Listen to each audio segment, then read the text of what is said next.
Ok.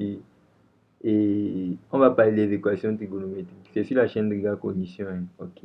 On va parler des équations trigonométriques. Et j'avais expliqué la résolution des équations trigonométriques de la forme cosinus, cosinus x égale à cosinus a, sinus x égale à sinus a, tangente x égale à tangente a. Vous voyez, non, j'avais expliqué ça. Pour les sinus, vous savez que la fonction sinus est comprise entre et -1 et 1. C'est-à-dire, bon, voyez, non, ok. Bon, mais aujourd'hui, ce que je vais faire, je vais prendre cette équation-là et je vais vous expliquer clairement. C'est-à-dire qu'on va vous présenter un intervalle donné. On vous dit de trouver les solutions après la résolution. Cette équation, on l'a déjà résolue. C'est l'équation que j'avais pris.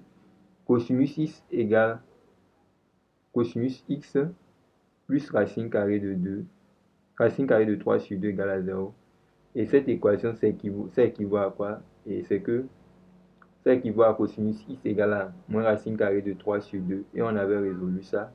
De manière générale, on avait trouvé, c'était ça. Je sais pourquoi je l'ai pris. C'était ça. Vous avez vu, non? C'est juste que maintenant, voilà, j'ai juste balancé ça de ce côté maintenant. Pour obtenir une équation, mais je veux le faire sur un intervalle précis maintenant. Donc, et on avait résolu ça, on avait trouvé les solutions de manière générale qui étaient, et les solutions, ça fait, c'est le nombre réel de la forme x égale à 5 pi sur 6 plus 2 k pi, k élément de z, et x égale à moins 5 pi sur 6 plus 2 k pi, k élément de z. Vous avez vu, non? Maintenant, aujourd'hui, je vais vous expliquer sur un intervalle précis. Donc, au fait, voilà mon équation. On pose ça à E égale à ça. Détermine la solution de l'équation E, quel que soit x élément de 0 pi. Moi, je vais faire l'intervalle 0 pi. Vous allez essayer l'intervalle et moins pi pi. Et vous allez laisser un commentaire. Si vous avez eu des difficultés, vous laissez ça en commentaire par rapport à l'intervalle moins pi pi. C'est bon, fermez sur moins pi pi. Je vais le réécrire même à la fin de la vidéo. Ok, allons-y. Voilà, on avait les solutions. C'est-à-dire, on a les solutions. Et on a les solutions sont les nombres. C'est-à-dire que quoi? Qu'est-ce que je voulais dire? Oui, bon, on a. Bon, les solutions quoi? Les solutions sont les nombres réels de la forme x égale à quoi? 5 pi sur 6 plus k pi, k élément de 2, ou x égale à moins 5 pi sur 6 plus 2 k pi, k élément de 2. C'était ça de manière générale. Maintenant, sur l'intervalle, et c'est ce qu'on avait trouvé. Maintenant, sur l'intervalle 0 à pi, au fait, quand vous dit de trouver les solutions sur un intervalle précis qui vous ont donné, là, il faut juste arriver à encadrer le cas sur cet intervalle précis en question. Donc, vous allez prendre les solutions de manière générale et vous allez encadrer ça. Par exemple, on a eu deux solutions ici, non, de manière générale. Maintenant, sur l'intervalle 0 pi, on prend premièrement le x de la forme 5 pi sur 6 plus 2 k pi, k élément de z. Écoutez attentivement ce que je dis. Ok. En le prenant, pour x égale à 5 pi sur 6 plus 2 k pi, k élément de z. Quand on dit k élément de z, ça veut dire que k c'est un entier. C'est un entier relatif. Vous voyez, non? Vous savez ce que c'est qu'un entier relatif? Ok. Donc, on va parler les entiers relatifs. Dans les entiers relatifs, c'est le nombre. Il y a les nombres négatifs aussi qui sont dans cet ensemble. Vous voyez, non? Comme le nombre positif, parce que n est inclus dans quoi? N est inclus dans l'ensemble grand N est inclus dans l'ensemble grand Z. C'est bon?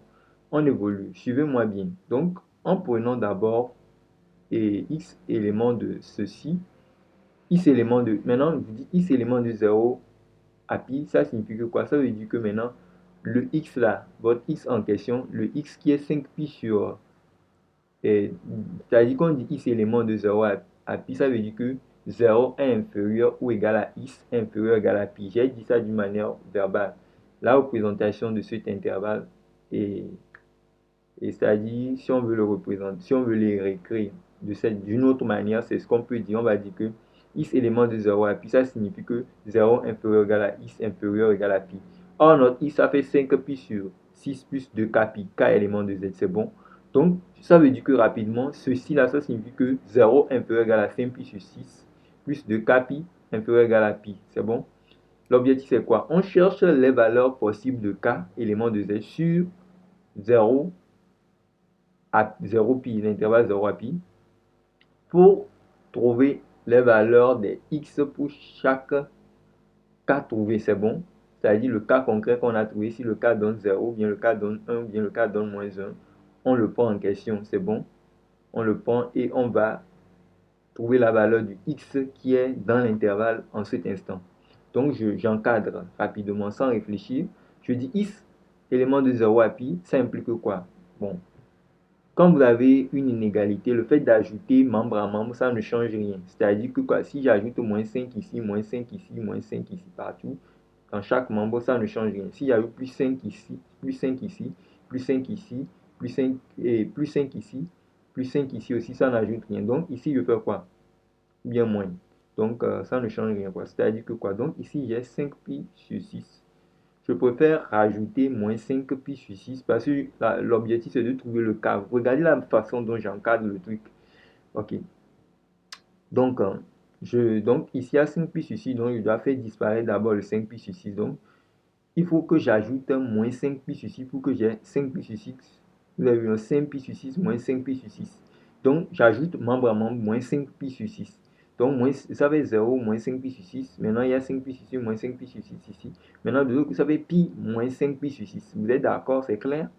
Or, ici, en voulant le rendre au même dénominateur, vous avez vu ici, ça veut dire que j'ai moins 5 pi sur 6 ici, non? Maintenant, il ne reste que ça. Ça fait 0 maintenant. Il reste 2 k pi ici maintenant. Ici, là, ça fait quoi? Quand vous allez faire, ça fait, et vous allez obtenir 6 pi moins 5 pi en haut sur 6 pi sur 6. Donc, ça fait 6 pi moins 5 pi, ça fait et pi sur 6, c'est clair? Donc, rapidement, il reste à me débarrasser de 2 pi. Donc, je suis obligé de diviser membre à membre par 2 pi. En divisant membre à membre par un nombre, une quantité positive, ça ne change rien. Vous avez vu, non? J'ai divisé membre à membre par une quantité positive, ça ne change rien. Ce n'est pas une quantité négative, c'est une quantité positive. J'ai pris pour diviser. Et cette quantité positive, c'est 2 pi. Je n'ai rien changé. C'est bon? Donc, c'est lorsqu'on multiplie une égalité par un signe négatif que ça change, ça bouscule les choses. C'est clair? Donc, quand vous avez une quantité positive, vous multipliez, vous divisez, ou bien vous multipliez, et ça ne change rien. C'est clair, membre à membre. J'ai précisé membre à membre. C'est clair? Donc, dans cette situation, je suis obligé de diviser par 2 pi pour qu'il reste k. Donc, en divisant par 2 pi, j'ai 5 pi sur 6, moins 5 pi sur 6 partir de 2 pi ici. K, membre à membre, chaque membre, pour ne rien changer. C'est clair? Donc, il reste k ici, ça fait pi sur 6 partir de 2 pi. C'est clair? J'essaie d'expliquer ça d'une manière terre à terre pour que tout le monde puisse comprendre. Ok, si vous n'avez pas compris, laissez en commentaire, vous n'avez pas compris. Si vous avez apprécié, likez la vidéo, aimez la vidéo et faites un commentaire pour dire c'est bon, j'ai compris ce que vous m'avez expliqué pour m'encourager, pour que c'est bon pour l'algorithme, le fait de commenter, de liker les vidéos que je fais. Et ça, pour vraiment, c'est bon pour notre communauté. Ok, on évolue. Donc, x élément de 0 à pi, ça implique quoi? Donc, on est à ce niveau. Vous voyez qu'il y a pi ici, vous pouvez simplifier par pi, pi, pi. Donc, simplifier par pi, ça fait 5 sur 2, 6 fois, ça fait 12, c'est bon. Ici, ça fait 1 sur 6, 1 sur 12, c'est bon. Donc, c'est ça, ça fait ça. Maintenant, la valeur, vous calculez ça avec vos calculateurs, ça fait ça. Ça fait moins 0, et ça, c'est bon. Ici, ça fait ça, c'est clair. Et vous allez voir, suivez-moi attentivement. Ce qu'on a dit ici, c'est quoi? On cherche le cas qui est un entier relatif, c'est bon. Or, les entiers relatifs, ce sont des nombres, c'est pas des nombres à virgule, c'est pas des valeurs virgule, quoi. C'est des entiers, par exemple, on peut dire moins 1, vous voyez, non. Donc, ainsi de suite. Donc, rapidement, et on voit quoi? On va placer l'intervalle là. Moi, je l'ai fait d'une manière comme ça, pour que vous voyez.